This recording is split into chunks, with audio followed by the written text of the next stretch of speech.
Welcome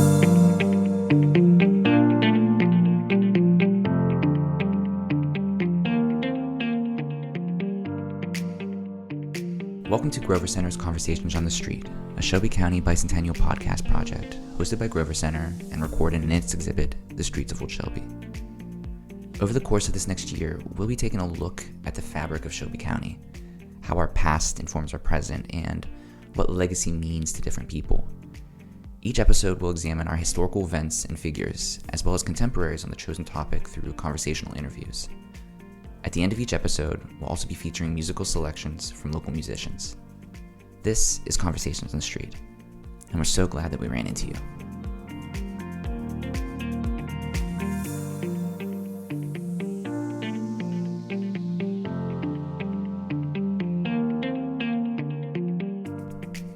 If we were to go back to 1821, when Shelby County first formed, it would almost be impossible to recognize the county. Present-day fields were filled with thick forest. Fallen trees were so large in both scale and volume that waters had nowhere to go, and for over half the year the land was swamp. These trees, which had started as a hindrance, would go on to serve the communities well, first by supplying the essentials like firewood, tools, and housing, to eventually a means of revenue. In fact, a little over 100 years later, in the 1920s, Shelbyville had over 20 furniture manufacturers, with names like Spiegel, Conroy, Byerly, Davis, Campbell, Blanchard, Hamilton, and Hodel counted among them, all of which served as a testament to Shelby County's growth as an industrial powerhouse. Yet it wasn't the businessmen who laid the foundation for such an industry to exist, and it wasn't just access to raw materials that allowed it to flourish. It was a furniture craftsman from Ohio named Joseph Cummins who came to Shelbyville in its infancy in 1841. A few years later, Mr. Cummins was able to purchase a steam manufacturing company and introduce steam power to creating his furniture, one of the very first in the county, and he sold the furniture for wholesale and retail. While his main business was cabinet making, as the community thrived, a divide in economic standing began to form, and a different type of service was needed: coffin making for those that could not afford them. Mr. Cummins' early contributions showed that a business could be more than a moneymaker. It could assist those that needed a hand. Today, I'm joined by Craig Wilson, the director of Shelby Supply Company. Thanks for joining us today, Craig. Hey, Alex. Thank you so much for having me. I'm excited to be a part of this project and to share a little bit about what the Shelby Supply Company is. You know, and on that, can you tell us a little bit about the Shelby Supply Company? Yeah, so it's a broad name that actually kind of covers three different kind of components or three different legs. The first is, our goal is eventually to have a community makerspace here in Shelbyville. There's a rise in the maker community. I think that a lot of people are finding so much satisfaction and joy and pride in working with their hands. And so being able to have access to high quality equipment and tools that maybe you can't afford on your own or you don't have room for in your garage, to be able to have access to that. And so our hope is that within this makerspace, individuals from the community will be able to come, and you can pay either for a day or for a weekend pass or even a month-long pass to be able to come in and use our equipment and have individuals there that know how to use the equipment safely, that can teach you. But if you see something on Pinterest that you like, or you're watching a TV show and you really like something that you see, our hope is that our community will come and find just a lot of pride in being able to make for themselves and have products in their homes that they've been able to make. So the second component has far more to do with education. We are hoping to launch a program where individuals that may have a past life experience, could be incarceration, could be addiction, could be homelessness. Honestly, it could be a lot of things. And their goal is to try and find long-term employment. Our hope is that those individuals will be able to come in and they will learn soft job skills and hard job skills, meaning they'll show up. Here's what it looks like to show up on time, to be respectful. Here's what you wear at work. Here's how you work with other people. Those type of skills that are going to apply to any type of industry, as well as teach some hard skills that might be relevant in manufacturing or in the trades, which those are two of the predominant areas of employment here in Shelbyville and Shelby County. And so we're wanting to help people move from where they are to sustainable employment. And we believe that that's going to change our community in a lot of ways. As we talk to employers and community leaders, we've heard that there's a lot of need for high quality employees. And one of the biggest things they're saying is, man, we just struggle to find quality people. And so that's really the goal of that program, is that individuals will be able to come in and find healing and find hope and find some skills that are going to help them land long-term employment. The third piece is a store, a physical storefront here in Shelbyville that's going to sell local made goods. So individuals are going to be able to come into the shop. They're going to be able to build furniture or whatever homemade good they would like to. And we want to have a place where people can actually sell those goods. And so if you're into painting or you're into sculpting or you're into pottery or making candles or whatever it may be, we want to have a place where people can go and they can buy from other local makers here in the community. Really, community is at the heart of all of this. We want the community to get together and make and enjoy making together. We want the community to come together around really helping individuals find long-term employment. And lastly, we want a place where the community can come and really just enjoy buying things that were made by other folks in our community. Why did you decide to form this nonprofit? When I look at why we're starting this, I want to restore community pride. I want there to be pride in Shelbyville and who we are and what we have here as a community. But I also want to meet needs. And, again, as I'm talking to community leaders, as I'm talking to business owners, and they're saying, man, we're struggling to find quality employees. We're struggling to find people that can pass a drug test. We're struggling to find people that can show up on time. To me, one of the biggest needs that we have is we need to go after people, right? And as a community, we can restore buildings and we can redo public square and we can do all these things. But if we aren't helping people, we're really not going to move forward as a community. And so being able to find individuals that have difficult past life experiences, maybe that's addiction, maybe it's incarceration, maybe it's abuse of some sort, but being able to help individuals that have a difficult past, not only find healing through counseling, but also, learning skills and finding pride in who they are as a person, that they have meaning and they have a purpose and they have a reason to be here and they have a reason to be a part of Shelbyville. And, as a collective of people, being able to move from poverty to moving them into long-term employment and sustainability, I think ending some generational cycles that have just continued for years and years, I think that too is going to help lift kind of the morale of the community. There's going to be restored pride when people are excited that they have a job that they go to and they're excited for the things that they get to buy their kids and that they get to own a home. And there's just so much pride that comes with elevating yourself out of, current circumstances. And I think that's everybody, everybody wants to progress. They all want to move forward. They want to do better. But that just looks different for a lot of people. And so showing that there's a different way, and there's a way to move forward, that there's a better future ahead for a lot of the folks in our community. How do you see this organization continuing Shelby County's legacy in woodworking or in furniture making? So as I began looking into the history of Shelbyville, I moved here about 8 years ago and started looking into what is Shelbyville? Where did they come from? What are they known for? And I started to learn so much about the rich history of woodworking and furniture manufacturing here in the community. I actually came across an article from the Shelby Democrat back in 1879.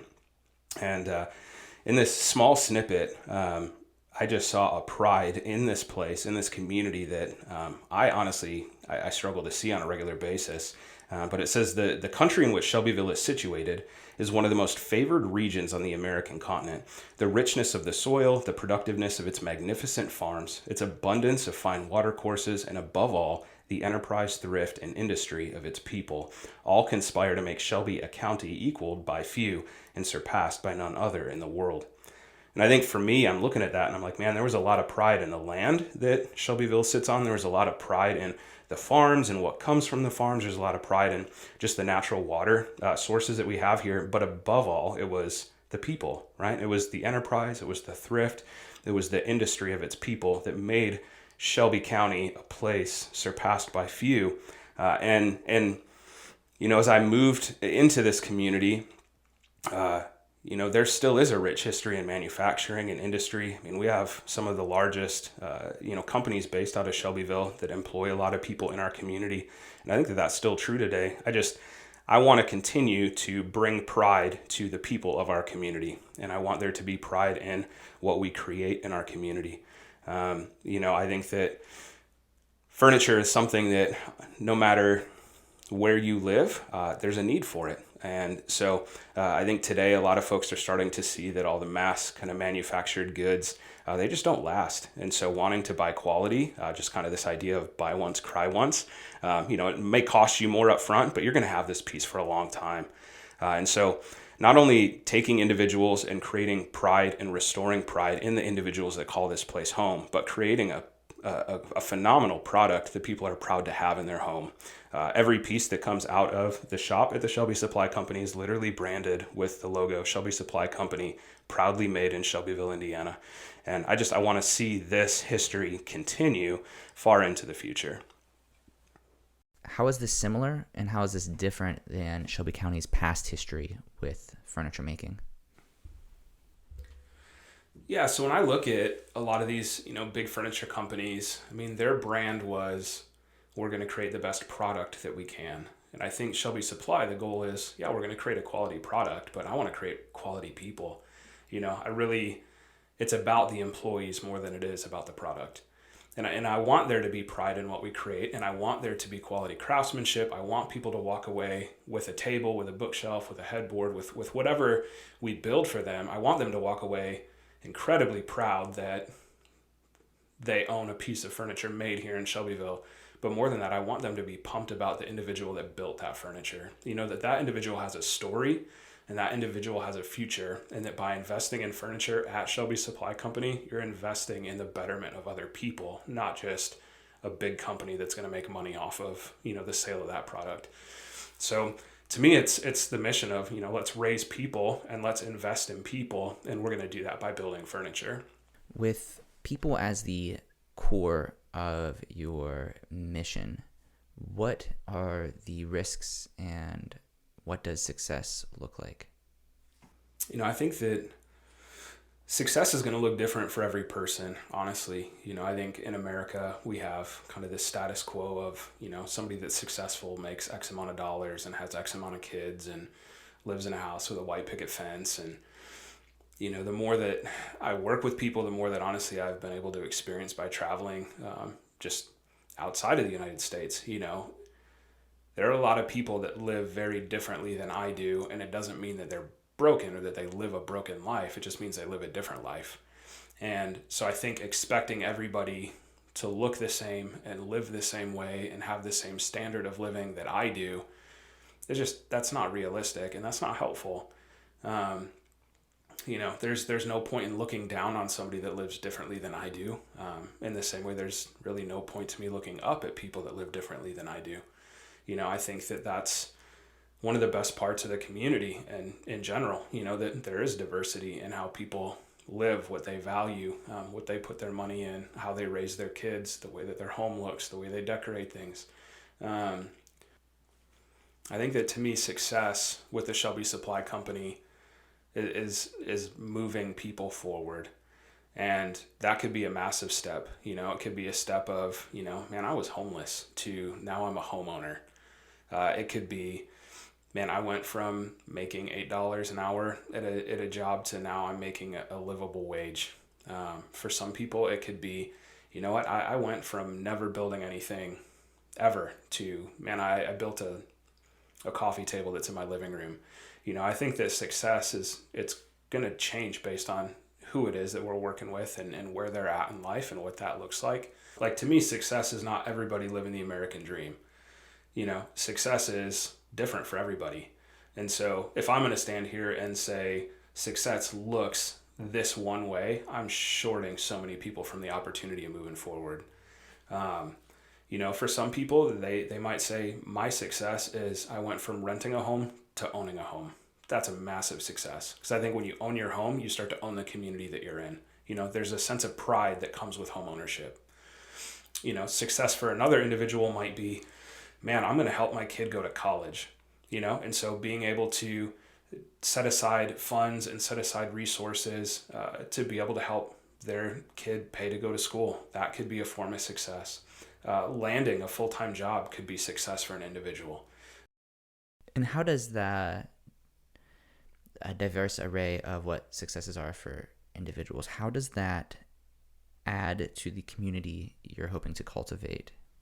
I think that being able to bring people from so many different walks of life into one particular building, into a shop space, and saying, hey, as a community, let's all create something. That's going to be the retired guy that has been doing woodworking in his garage for 20 years. That's going to be, an 18-year-old kid that's like, man, I've never touched a drill before. And I think to put that older individual next to that younger individual, and for them to be able to hear each other's stories and where they're coming from and what they've experienced and what they've learned, like that makes a better community when we can learn from each other, when we can grow from each other. Having a community space that people can come and interact together, it's just a beautiful place where we can create and where we can learn and where we can grow and where we can challenge each other. And I think we're going to be a better place because of it. How long does a program like this last? So, a program like this is going to look different for everybody. There's going to be some individuals that step into this program, and man, maybe they are really excited, they're ready to go. There's some other individuals that just, honestly, it's going to take a while. There's, maybe they've got some past life experiences that have created a lot of trauma, a lot of baggage. And so there might be a lot more counseling involved than just education. It's about the person, not the product. We're building furniture and we're selling furniture to help fund, people and working with people and for the betterment of other people.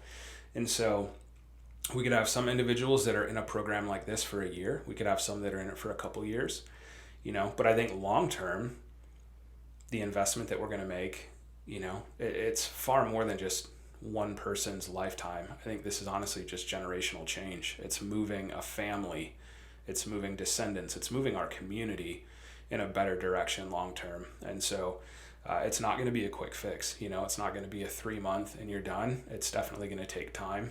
And it could be many years, honestly. It all depends on the individual. You said that the program is just one piece of this endeavor. The idea of having a communal workspace and also a shop. Are there opportunities for overlap, for crossover work between these three legs of this program? I would say there's a ton of overlap, honestly. I currently am working out at Shelbyville Community Church, and as I've kind of cast a vision for what this shop could be, I've had so many people that have come up to me and said, I have zero woodworking skills, but I would love to get involved. Like, what does that look like? There are a lot of ways that people can get involved. If you do have a history working in a trade or working with woodworking equipment, like, we would love to have you come in and be a mentor to individuals. We would love for you to come in while this makerspace is open and be kind of a resident expert in the area. That, if you have somebody that's shown up and they got this idea out of a magazine or they saw something on Pinterest and they want to build but they don't know how to do it, man, we would love to have people in the community that come in and say, man, I just want to help people learn how to build stuff. We could have people that are saying, you know what, I have no woodworking skill and I want nothing to do with that, but I would love to come in and teach a financial literacy class. I would love to come in and teach interview skills. I would love to take people shopping, or at least point people in the direction of, this is something you should wear to an interview. Like, there's so many opportunities for non-woodworkers to get involved into this. From a storefront side of things, not only are we creating a place where we can sell goods, but that's also a training ground where we're teaching people marketing and sales and customer service and retail experience. So if you run a storefront, if you have any history in the business world, man, we'd love to have you come in and be a coach and help individuals that are learning those skills as well. So building furniture is one aspect when it comes to this program. We want to be able to connect people to the trades. We want to be able to connect people to manufacturing and ultimately help them land long-term employment in those fields. But at the same time, we want people to get into retail. We want people to get into marketing and accounting.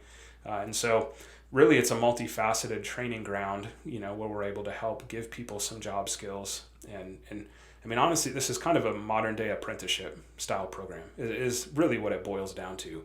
Let's take people that know a particular field, and let's take individuals that don't know that particular field. Let's partner them together, and hopefully we can help move somebody from not knowing anything to long-term employment in that area. This whole project is not only for the community, but that it creates community too. We're creating a space, we're creating a shop space where individuals can come and be in community together, where individuals can come and invest into other people for the betterment of our community. And really, we're creating a product that people are going to be able to take and put in their homes that is going to draw community there too. My favorite piece of furniture to build is a dining table because I love what it signifies in a home. I love what happens around a dinner table or a dining table. I love having a meal with my family and talking with my wife and my daughter about her day and what happened. And I love having groups of friends together and playing games together, and just the community that takes place around a table, that takes place in my home around this product that I have created. There's nothing like it. The conversation that takes place around a coffee table while you're sitting and sharing a beverage and just catching up with friends or whatever. We're creating goods for community, for the good of the community, while we're doing it in community. And to me, that's the win in all of this, is that we would be together and that we would be learning from each other and growing together and doing it for the betterment of other people. And how do you invite people into something like this? Yeah, so right now we're still hammering out a lot of the details of the nonprofit, doing a lot of work with some attorneys and stuff and getting that put together. So we're still in some kind of intro stages of this. But if you want more information, you could visit shelbysupply.co for Shelby Supply Co. We're on Facebook. We're on Instagram as well, just with @ShelbySupplyCo. I'd love for you to join us online and just get little snippets and updates of what we've got going on. And as progress is being made, we're going to continue to share that and promote what's going on. When we get a location that is open and people are able to stop in, we'll definitely celebrate that and make sure that you're aware of what's going on. So I'm excited for our community. I'm excited to see where Shelbyville's headed. We've had 200 years. And man, we've got many more ahead of us. And so I want to see us be a place that we're all proud to call home. And I want to see us invest into one another and into our community so that we can be that place that we're proud of.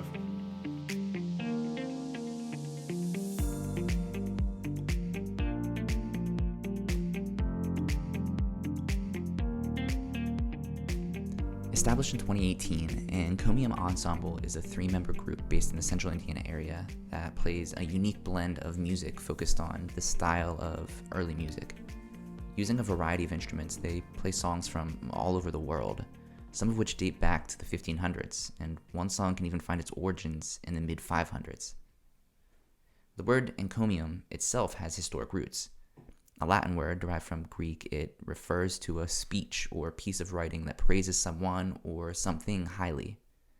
As many of the ensemble's musical selections have been used as a setting for poetry or hymns, the word is certainly fitting.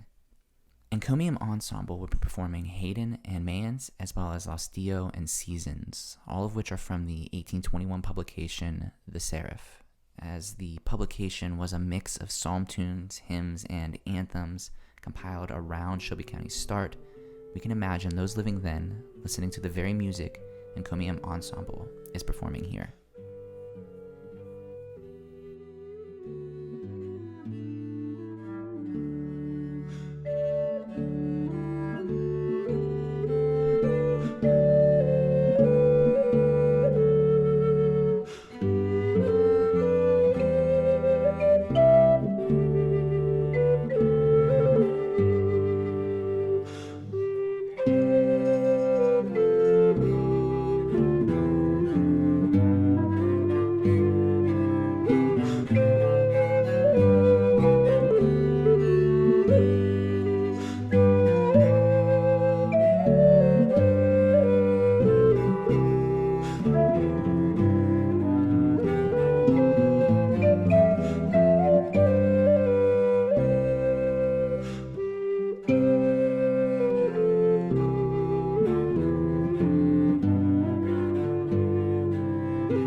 Join us next time as we discuss the role of newspapers, both past and present, and how that role helped define Shelby County.